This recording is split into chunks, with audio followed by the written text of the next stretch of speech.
ವಯಸ್ಸಾದ ಒಂದು ಅಜ್ಜಿಯವರು ದೂರು ಕೊಡ್ಲಿಕ್ಕೆ ಬರ್ತಾರೆ. ನನ್ನ ಮನೆಗೆ ನೀರು ಬರ್ತಾ ಇಲ್ಲ ಅಂತಕ್ಕಂಥ ಒಂದು ದೂರು ಕೊಡ್ಲಿಕ್ಕೆ ಬರ್ತಾರೆ ಉದಯಗಿರಿಯಿಂದ. ಅದನ್ನು ಮಲೆನಾಡಿನ ಮಹಿಳಾ ಅಧಿಕಾರಿಯಾಗಿರ್ತಕ್ಕಂಥ ಕವಿತಾರವ್ರನ್ನ ಭೇಟಿ ಮಾಡಿ ಅವರಿಗೆ ಮನವಿ ಸಲ್ಲಿಸ್ತಾರೆ, ದೂರನ್ನು ಸಲ್ಲಿಸ್ತಾರೆ. ಅವರು ಈ ವಿಚಾರವನ್ನು ಮನಗಂಡು ಪರಿಶೀಲಿಸಲಾಗಿ ಅಲ್ಲಿ ನೀರು ಬರ್ತಾ ಇಲ್ಲ. ಕಾರಣ ಏನಂತ ಹೇಳಿದರೆ, ಪಕ್ಕದಲ್ಲಿರ್ತಕ್ಕಂಥ ಒಬ್ಬ ಗೌಡ್ರ ಮನೆ, ಆ ಗೌಡ್ರ ಮನೆಗೆ ಅಕ್ರಮವಾಗಿ 3 ನಲ್ಲಿಗಳು ನೀರು ಹೋಗ್ತಾ ಇದೆ. ಅಲ್ಲಿಂದ ಮುಂದಕ್ಕೆ ನೀರು ಹರಿತಾ ಇಲ್ಲ ಅಂತಕ್ಕಂಥ ಒತ್ತಡವನ್ನು ಅಲ್ಲಿನ ವಾಟರ್ಮೆನ್ ಅವರು ಇವ್ರ ಗಮನಕ್ಕೆ ತರ್ತಾರೆ, ಪರಿಶೀಲಿಸ್ತಾರೆ.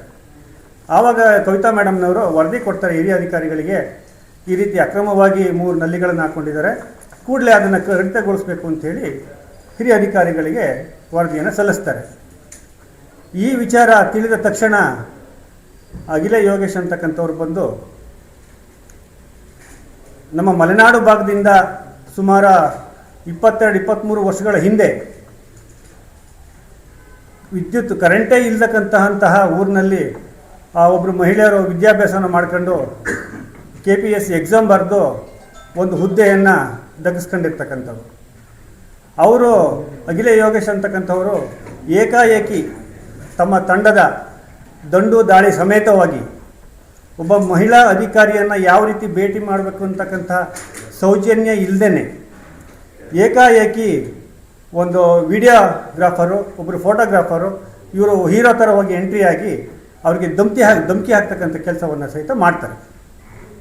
ಆ ನಂತರ ಅವರು ಸಹಿತ ಅದಕ್ಕೆ ಪ್ರತಿರೋಧವನ್ನು ಕೊಡ್ತಾರೆ. ಏನಕ್ಕೆ ಅಂತ ಹೇಳಿದರೆ, ಅವ್ರಿಗೂ ಸಹಿತ ಭಯ ಆಯಿತು. ಇವರ ತಂಡಗಳು ಹೋಗಿ ಒಬ್ಬರು ವಿಡಿಯೋ ಮಾಡ್ತಕ್ಕಂಥದ್ದು, ಒಬ್ಬರು ಅವ್ರ ಜೊತೆ ಜಗಳಾಡ್ತಕ್ಕಂಥದ್ದು, ಮತ್ತು ಇನ್ನೊಬ್ಬರು ಬಾಗಿಲಲ್ಲಿ ಅಡ್ಡ ನಿಂತ್ಕೊಂಡು ಫೋಟೋ ತೆಗಿತಕ್ಕಂಥದ್ದು, ಅವರೆಲ್ಲಿ ಹೊರಗಡೆ ಹೋಗ್ತಾರೆ ಅಂತಕ್ಕಂಥದ್ದನ್ನ ಅಡ್ಡ ತಡಿಬೇಕು ಅಂಥೇಳಿ ಅಲ್ಲಿ ದಂಡು ದಾಳಿ ಸಮೇತ ನಿಂತ್ಕೊಂಡಾಗ ಇವರಿಗೆ ಭಯ ಆಗುತ್ತೆ. ಆ ಭಯದಿಂದ ಇವರು ಕೇಳ್ತಾರೆ, ಏನಕ್ಕೆ ಬಂದ್ರಿ, ಯಾಕೆ ವಿಡಿಯೋ ಮಾಡ್ತಾಯಿದ್ರಿ ಅಂತ ಕೇಳ್ತಾರೆ. ಅವರು ಇದೇ ಕೇಳಿದ್ದೇ ದೊಡ್ಡ ತಪ್ಪಾಯಿತು ಅಂತೇಳಿ ಬಂದು DC-ಗೆ ವರದಿಯನ್ನು ಕೊಡ್ತಾರೆ.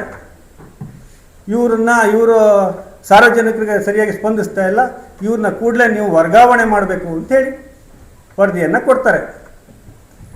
ಇಷ್ಟೆಲ್ಲ ನಡೀತಕ್ಕಂಥ ಸಮಯದಲ್ಲಿ ಮತ್ತೆ ಕೆಲವು ಸಂಘಟನೆಗಳು ಸೃಷ್ಟಿಯಾಗ್ತೇವೆ. ಅಲ್ಲಿ ಇವರ ಕುತಂತ್ರದಿಂದ ಕೆಲವು ಸಂಘಟನೆಗಳು ಸೃಷ್ಟಿಯಾಗಿ ಇವರ ವಿರೋಧ ಪ್ರತಿಭಟನೆ ಮಾಡ್ತಕ್ಕಂಥದ್ದು ನಡೆಯುತ್ತೆ.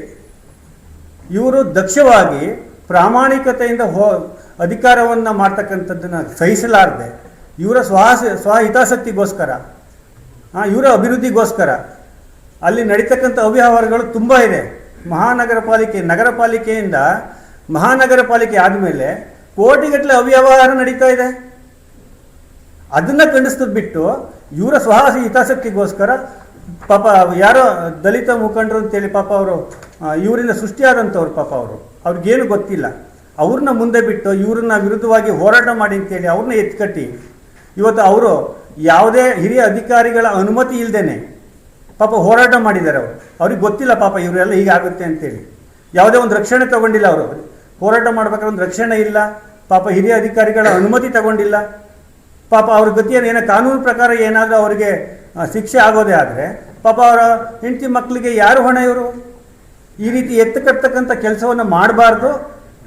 ಹೌದು, ಪಾಪ ಪೌರ ಕಾರ್ಮಿಕರು ಪಾಪ ಅವ್ರಿಗೇನು ಗೊತ್ತಿಲ್ಲ, ಏನೋ ಇವರು ಕುಮ್ಮಕ್ಕಿನಿಂದ ಹೋರಾಟ ಮಾಡ್ತಾ ಇದ್ದಾರೆ ಹೋಗಿಯಲ್ಲಿ. ಏನಾದರೂ ಆದರೆ ಅವ್ರ ಕುಟುಂಬದ ಗತಿ ಏನಾಗಬೇಕು? ಮತ್ತೆ ಹೇಳ್ತಾರೆ, ನಾನು 5,000 ಕೊಟ್ಬಿಟ್ಟು ಮನೆಗೆ ನಲ್ಲಿ ಹಾಕಿಸ್ಕೊಂಡಿದ್ದೀನಿ ಅಂತೇಳಿ. ಪಾಪ ವಾಟರ್ಮ್ಯಾನ್ ಒಬ್ಬನಿಗೆ 5,000 ಕೊಟ್ಟಿದ್ದೀನಿ, ಲಂಚ ಕೊಟ್ಟಿದ್ದೀನಿ. ಲಂಚ ಕೊಡೋದು ತಪ್ಪು, ಲಂಚ ಇಸ್ಕೊಳ್ಳೋದು ತಪ್ಪಿದೆ. ಆ ಲಂಚ ಇಸ್ಕೊಂಡವನು ಪಾಪ ಏನಾದ್ರು ಅವನಿಗೆ ಇವತ್ತೇನೋ ಕಾನೂನು ಪ್ರಕಾರ ಶಿಕ್ಷೆ ಆದರೆ ಅವ್ನು ಜೈಲಿಗೆ ಹೋಗ್ತಕ್ಕಂಥದ್ದಾಗುತ್ತೆ. ಅವನ ಹೆಂಡತಿ ಮಕ್ಕಳು ಕುಟುಂಬ ಸಂಸಾರದ ಹೊಣೆ ಯಾರ್ದು? ಇದಕ್ಕೆಲ್ಲ ನೇರ ಹೊಣೆ ಇವರಾಗಿರ್ತಾರೆ. ದಯವಿಟ್ಟು ಇದನ್ನೆಲ್ಲ ಬಿಟ್ಟು ಏನು ಮಹಾನಗರ ಪಾಲಿಕೆಯಲ್ಲಿ ಇನ್ನೊಂದೇನೋ ಕ್ಯಾಮ್ರಾನ ಅಳವಡಿಸಿದ್ದಾರೆ ಅಂತಕ್ಕಂಥ ಒಂದು ಆರೋಪ ಬರ್ತಾ ಇದೆ. ಹೌದು, ದಕ್ಷತೆಯಿಂದ ಪ್ರಾಮಾಣಿಕತೆಯಿಂದ ಕೆಲಸ ಮಾಡ್ತಕ್ಕಂಥ ಸಂದರ್ಭದಲ್ಲಿ ಒತ್ತಡ ಜಾಸ್ತಿ ಇದೆ. ಈಗ ಮೊದಲು ನಗರ ಪಾಲಿಕೆ ಆಗಿತ್ತು, ಈಗ ಮಹಾನಗರ ಪಾಲಿಕೆ ಆಗಿದೆ. 35 ವಾರ್ಡ್ಗಳಿತ್ತು, ಈಗ ಅದ್ರ ಜೊತೆಗೆ 25-30 ಹಳ್ಳಿಗಳನ್ನು ಸೇರಿಸ್ಕೊಂಡಿದ್ದಾರೆ. ಆದರೆ ಅಧಿಕಾರಿಗಳ ಕಾರ್ಮಿಕರ ಪರವಾಗಿ ನಾವು ಬರ್ತೀವಿ. ನಾನು ಹೇಳ್ತಾ ಇದ್ದೀನಲ್ಲ, ಇವಾಗ ಪೌರ ಕಾರ್ಮಿಕರ ಪರವಾಗಿ ಹೋರಾಟ ಮಾಡೋದಾದ್ರೂ ನಾವು ಸಿದ್ಧವಾಗಿದ್ದೀವಿ. ಸರ್ಕಾರದ ಸಂಪನ್ಮೂಲಗಳು ತರೋದಾದ್ರೂ ನಾವು ಸಿದ್ಧವಾಗಿದ್ದೀವಿ. ನಾವು ಅವ್ರನ್ನ ಬಿಟ್ಟು ಹೋರಾಟ ಮಾಡ್ತೀವಿ ಅಂತ ನಾವು ಹೇಳ್ತಾ ಇಲ್ಲ. ಅವ್ರ ಪರವಾಗಿ ನಾವು ಇದೀವಿ, ನಾವಿಲ್ಲ ಅಂತ ಹೇಳ್ತಾ ಇಲ್ವಲ್ಲ. ಸೃಷ್ಟಿಕರ್ತ ಹೋರಾಟಗಾರರು ಬಂದವರೇ ದಲಿತ ಮುಖಂಡರುಗಳನ್ನ ನೀವು ಬಳಸಿದ್ರಲ್ಲ, ಗೊತ್ತಾಯ್ತು. ಸೃಷ್ಟಿಕರ್ತ ಹೆಂಗಾದ್ರು ಕುಮ್ಮಕ್ಕಿಂದ ಹೆಂಗ್ ಬಂದ್ರು, ದುಡ್ಡಿಸ್ಕೊಂಡ್ ಬಂದ್ರ? ಇಲ್ಲ ಆತರ ನಾನು ಆರೋಪ ಮಾಡ್ತಾ ಇಲ್ಲ. ದುಡ್ಡಿಸ್ಕೊಂಡ್ ಬಂದ್ರು ಅಂತ ಹೇಳ್ತಕ್ಕಂಥ ಆರೋಪ ನಾನು ಮಾಡ್ತಾ ಇಲ್ಲ. ಹೋರಾಟ ಮಾಡ್ತಕ್ಕಂಥದ್ದು ಏಕೆ ಅಂತ ಹೇಳಿದ್ರೆ ಅವರು ಈಗ ನಾನು ಯಾಕೆ ಬಂದಿನಿ, ಅವರು ಬಂದಿದ್ದಾರೆ, ಇಲ್ಲ ಅಂತ ನಾನು ಹೇಳ್ತಾ ಇಲ್ಲ. ಆದ್ರೆ ಪ್ರಾಮಾಣಿಕವಾಗಿ ಬಂದು ಬೇರೆ ರೀತಿ ಹೋರಾಟ ಮಾಡಿ ನಾವು ಅದಕ್ಕೆ ಸಹಾಯ ಮಾಡ್ತೀವಿ.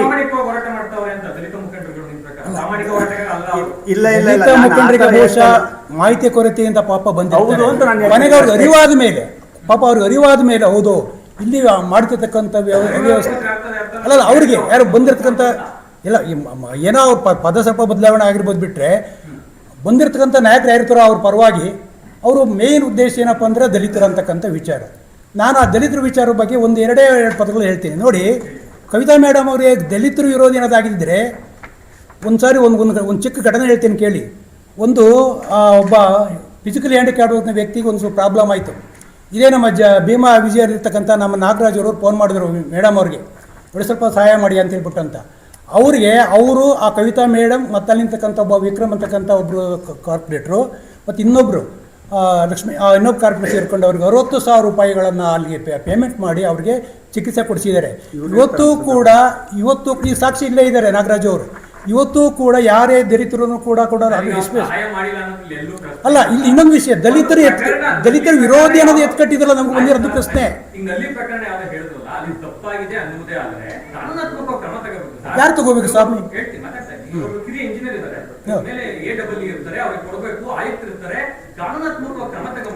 ಅವರು ಅಷ್ಟೇ ಮಾಡಿದ್ದಾರೆ ಅಷ್ಟೇ.